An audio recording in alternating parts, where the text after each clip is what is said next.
चलो update. Hello दोस्तों, स्वागत है आपका IQ स्टडी पॉइंट में। आज हम डिस्कस करेंगे साइंस जीके के प्रीवियस ईयर के 30 इंपॉर्टेंट क्वेश्चन। जितने भी क्वेश्चन हैं काफ़ी इंपॉर्टेंट है अगर आप एसएससी की तैयारी कर रहे हैं। ठीक है, तो प्लीज़ वीडियो को स्किप ना करें, अंत तक जरूर देखें। ज़्यादा समय ना लेते हुए वीडियो को शुरू करते हैं। तो पहला क्वेश्चन यहाँ पर है हमारा 31। निम्न में से कौन सा विद्युत का सबसे खराब चालक है? तो 4 ऑप्शन दिए गए हैं। इन 4 ऑप्शनों में से कौन जो है विद्युत का सबसे खराब चालक है, ये हमें बताना है। ठीक है, तो इसका राइट आंसर है ऑप्शन नंबर डी। आसुत जल जो है वो विद्युत का सबसे बड़ा खराब चालक है। नेक्स्ट क्वेश्चन है, किसके नियम के अनुसार किसी विद्युत द्वारा उत्पन्न चालक के प्रतिरोध में उसमें प्रवाहित धारा के वर्ग और समय के अनुक्रमानुपाती होता है? और ये क्वेश्चन एसएससी एमटीए 2023 के आफ्टरनून शिफ्ट में पूछा गया क्वेश्चन है। तो कौन सा नियम है ये हमें बताना है। ठीक है, तो इसका राइट आंसर है option number D, joule. Joule के नियम के अनुसार जो है किसी विद्युत धारा द्वारा उत्पन्न ऊष्मा के चालक के प्रतिरोध में जो है उसमें प्रवाहित जो धारा होती है उसके वर्ग और समय के अनुक्रमानुपाती होता है। ठीक है, ये आपको याद रखना है। नेक्स्ट क्वेश्चन है, तनन या संपीड़न प्रतिबल को निम्न में से कहा जाता है? तो तनन बोलो या आप बोलो संपीड़न प्रतिबल, उसे निम्न में से क्या कहा जाता है ये हमें बताना है। ठीक है, यहाँ पर 4 ऑप्शन दिए गए हैं, तो इसका जो राइट आंसर है वो है ऑप्शन नंबर ए, अनुदैर्ध्य प्रतिबल कहा जाता है तनन या संपीड़न प्रतिबल को। ठीक है, नेक्स्ट क्वेश्चन है, बिना किसी दृष्टि दोष वाले एक युवा वयस्क व्यक्ति के लिए स्पष्ट दृष्टि की न्यूनतम दूरी है।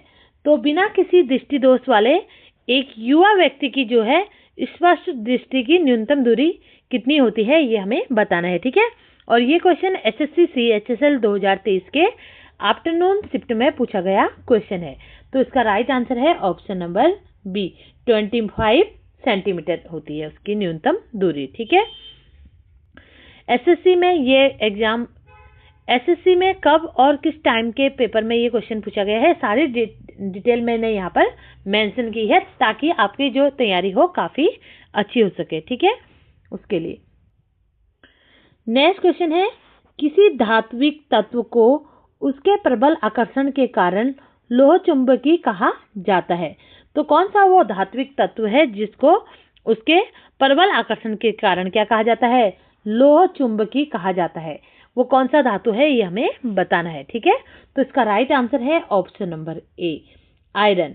तो वो धात्विक तत्व कौन सा है? आयरन है, जिसे लोह चुंबकी कहा जाता है। नेक्स्ट क्वेश्चन है, पूर्व की ओर प्रज्वलित एक आर्गन धनात्मक आयन चुंबकीय क्षेत्र द्वारा दक्षिण की ओर विक्षेपित हो जाता है, चुंबकीय क्षेत्र की दिशा है। तो चुंबकीय क्षेत्र की दिशा कौन सी है ये हमें बताना है। ठीक है, तो इसका राइट आंसर है ऑप्शन नंबर ए, ऊपर की ओर। तो उसकी जो दिशा होगी कौन सी होगी? ऊपर की ओर होगी। नेक्स्ट क्वेश्चन है, फ्लेमिंग के दाएं हाथ के नियम का प्रयोग करते हुए यदि चुंबकीय क्षेत्र की दिशा उत्तर की ओर है और चालक ऊर्ध्वाधर के रूप से ऊपर की ओर बढ़ रहा है तो विद्युत धारा की दिशा में प्रवाहित होगी। तो विद्युत धारा कौन सी दिशा में प्रवाहित होगी ये हमें बताना है। ठीक है, तो इसका राइट आंसर है ऑप्शन नंबर ए, पश्चिम की ओर। तो विद्युत धारा जो प्रवाहित होगी वो पश्चिम की ओर प्रवाहित होगी। ठीक है, ये आपको याद रखना है। आई होप दोस्तों आप भी अपने आंसर जो हैं वो नोटबुक में नोट कर रहे होंगे। नेक्स्ट क्वेश्चन है, विद्युत जनरेटर और विद्युत मोटर किस सिद्धांत पर कार्य करते हैं? किसकी बात हो रही है? विद्युत जनरेटर और विद्युत मोटर की बात हो रही है कि वो किस सिद्धांत पर कार्य करते हैं। तो इसका जो राइट आंसर है वो है ऑप्शन नंबर डी, क्रमशः फ्लेमिंग के दाएं हाथ के नियम और बाएं हाथ के नियम के अनुसार जो है ये कार्य करते हैं। ठीक है, और ये क्वेश्चन एसएससी स्टेनोग्राफर 2023 के आफ्टरनून शिफ्ट में पूछा गया क्वेश्चन है। नेक्स्ट क्वेश्चन है, 1851 में किसने श्यानता के अपने नियम के साथ एक श्यान द्रव के माध्यम से एक छोटे से गोले के वेग का वर्णन करते हुए द्रव प्रांतिकी की खोज की। तो द्रव प्रांतिकी की खोज किसने की, ये हमें बताना है यहाँ पर। ठीक है, कुल मिला के ये पूछा गया है यहाँ पर। अक्सर एग्जाम में क्वेश्चन क्या होते हैं, थोड़ा घुमा के पूछे जाते हैं, थोड़ा अटपटे हमें लगते हैं, तो कई बार हमारा क्या होता है, टाइम उसको पढ़ने में निकल जाता है। तो लेकिन अगर आप डेली बेसिस पे हमारे साथ जुड़ते हैं तो हम आपके लिए डेली बेसिस पे प्रीवियस ईयर के क्वेश्चन लेकर आते हैं ताकि आपकी तैयारी अच्छी हो सके। ठीक है, तो इसका जो राइट आंसर है वो है ऑप्शन नंबर बी। जॉर्ज ग्रेबिलियर को जो है, जॉर्ज ग्रेबिलियर ने जो है द्रव प्रांतिकी की खोज की थी, ये आपको याद रखना है। ठीक है,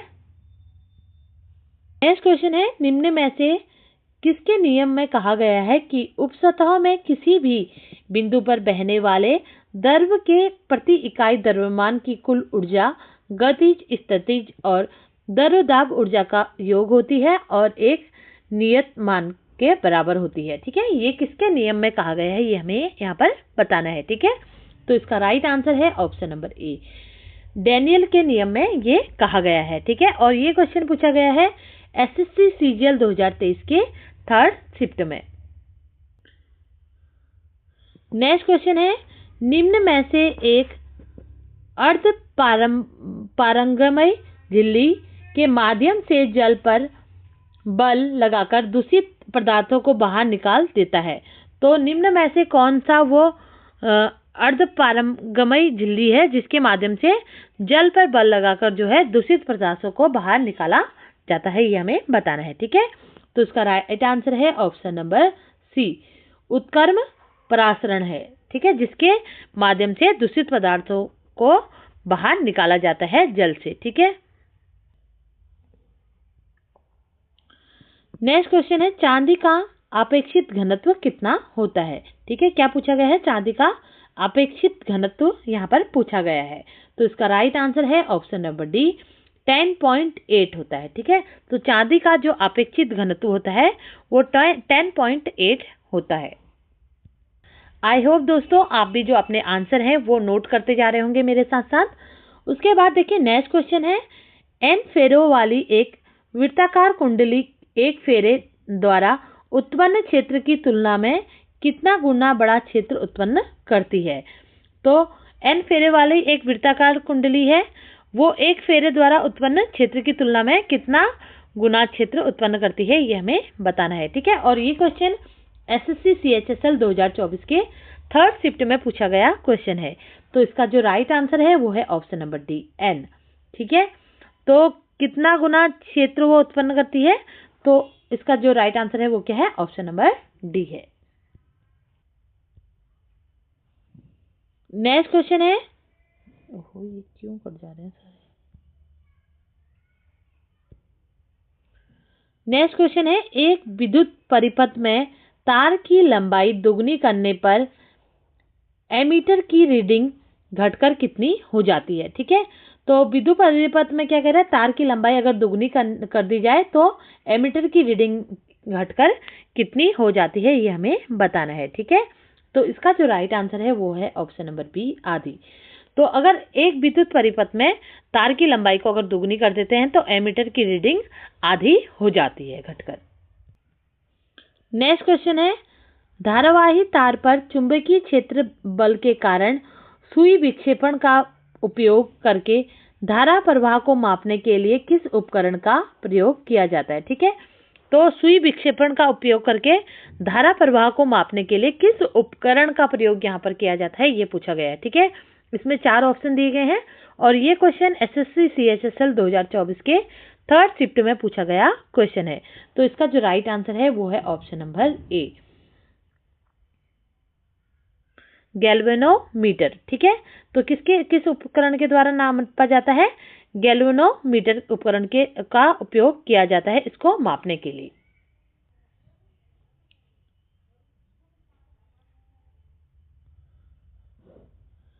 नेक्स्ट क्वेश्चन है, निम्न में से किसका प्रयोग एम्पियर का मान निर्धारण करने के लिए किया जाता है? तो इसका राइट आंसर है ऑप्शन नंबर ए। और ये क्वेश्चन कब पूछा गया है? एसएससी सीपीओ 2024 के सेकंड शिफ्ट में पूछा गया क्वेश्चन है। नेक्स्ट क्वेश्चन है, निम्न में से किन तरीकों यानी कि प्रक्रमों को द्वारा ऊष्मा हस्तांतरण के लिए किसी माध्यम की आवश्यकता नहीं होती? तो कौन सा वो तरीका है जिसके द्वारा ऊष्मा हस्तांतरण के लिए किसी भी माध्यम की आवश्यकता नहीं होती, ये हमें बताना है। ठीक है, यहाँ पर 4 ऑप्शन दिए गए हैं, तो हमें इसका राइट ऑप्शन बताना है कि कौन सा होगा। तो इसका राइट आंसर है ऑप्शन नंबर डी, विकिरण। ठीक है, तो विकिरण तरीकों द्वारा जो है ऊष्मा हस्तांतरण के लिए किसी भी माध्यम की आवश्यकता नहीं होती है। नेक्स्ट क्वेश्चन है, फ़ारेनहाइट पैमाने का भाप बिंदु क्या है? और ये क्वेश्चन एसएससी एमटीएस 2021 के मॉर्निंग शिफ्ट में पूछा गया क्वेश्चन है। तो इसका राइट आंसर है ऑप्शन नंबर सी, 212 फ़ारेनहाइट होता है फ़ारेनहाइट पैमाने पर भाप बिंदु का। ठीक है,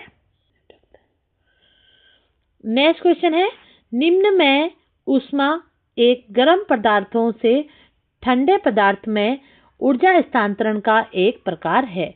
तो निम्न में से 4 ऑप्शन दिए गए हैं, कौन सा वो ऑप्शन है जो कि ऊष्मा का एक गर्म पदार्थों से ठंडे पदार्थों में ऊर्जा हस्तांतरण का एक प्रकार है, ये हमें बताना है। ठीक है, और ये क्वेश्चन एसएससी सीएचएसएल 2021 के मॉर्निंग शिफ्ट में पूछा गया क्वेश्चन है। ठीक है, तो इसका जो राइट आंसर है वो है ऑप्शन नंबर सी, ऊष्मा गतिकी। ठीक है, ऊष्मा गतिकी एक प्रकार है जिससे गर्म पदार्थ से ठंडे पदार्थ में ऊर्जा स्थानांतरित की जाती है। नेक्स्ट क्वेश्चन है, निम्न में से विस्तार के कारण एफिल टावर गर्मियों में अधिक लंबा हो जाता है? तो नीचे 4 ऑप्शन दिए गए हैं और किसके कारण, इन 4 ऑप्शनों में से कौन सा वो कारण है जिससे एफिल टावर जो है गर्मियों में अधिक लंबा हो जाता है, ये हमें बताना है। ठीक है, तो इसका राइट आंसर है ऑप्शन नंबर ए, तापीय। तो तापीय विस्तार के कारण जो है एफिल टावर जो है गर्मियों में अधिक गर्म हो जाता है। आई होप दोस्तों आप भी अपने आंसर जो है वो नोट कर रहे होंगे।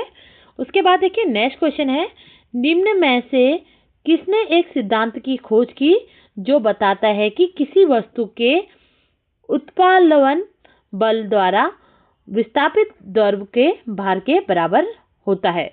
तो वो उस सिद्धांत की खोज किसने की, ये हमें यहाँ पर बताना है। ठीक है, तो इसका जो राइट आंसर है वो है ऑप्शन नंबर सी।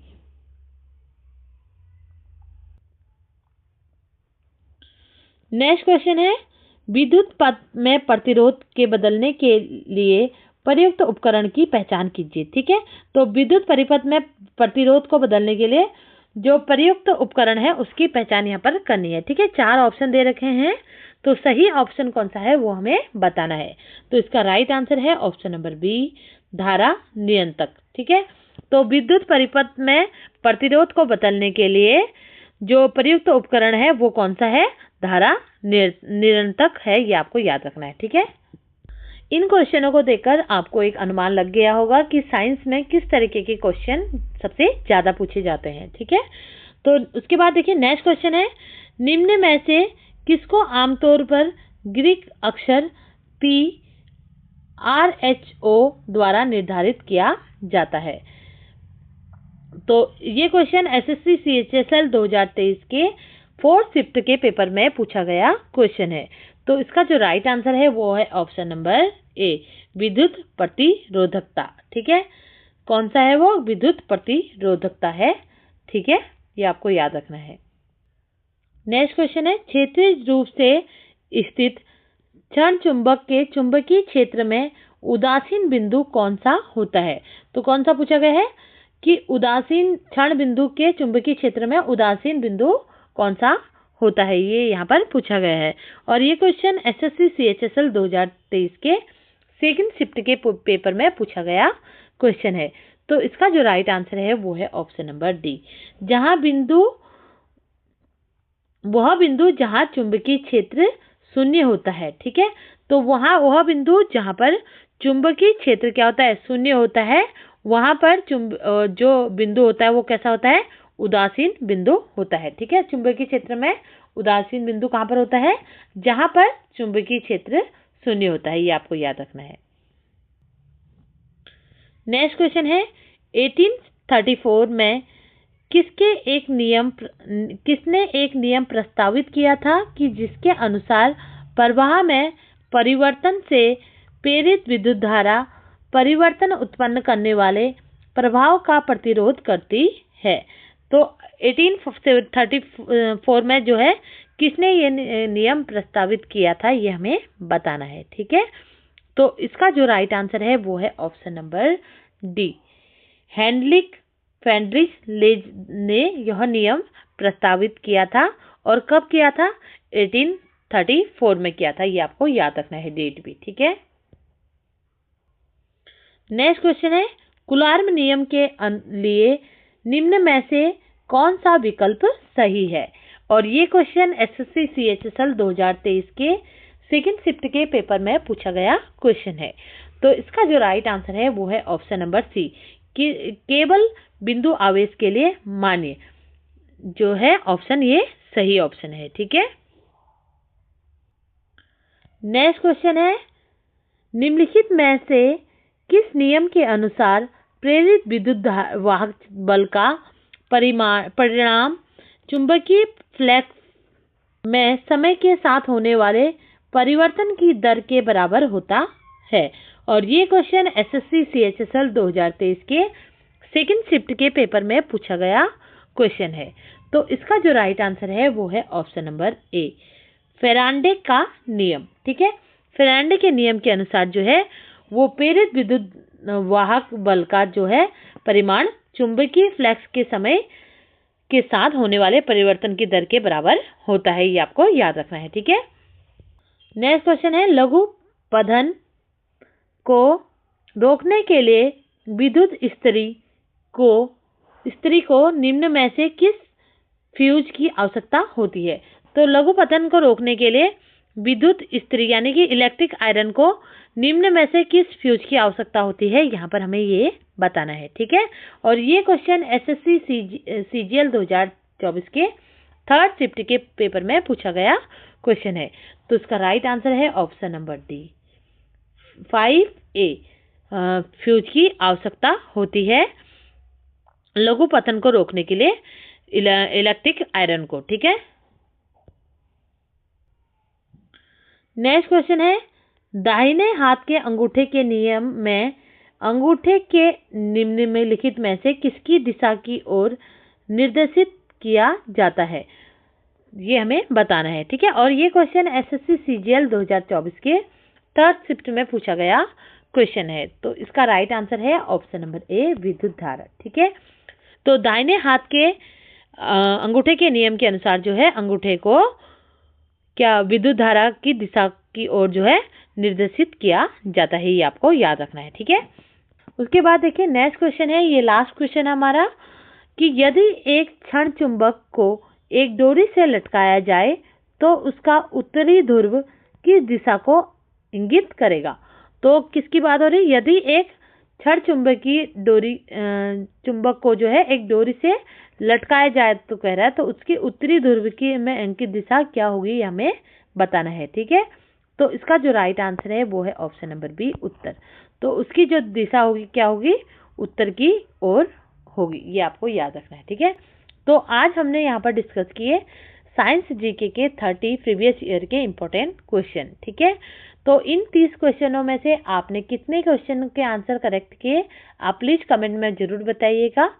इसी के साथ मेरी जो वीडियो है वो यहीं समाप्त होती है। फिर मिलते हैं एक नई वीडियो के साथ, तब तक के लिए जय हिंद दोस्तों।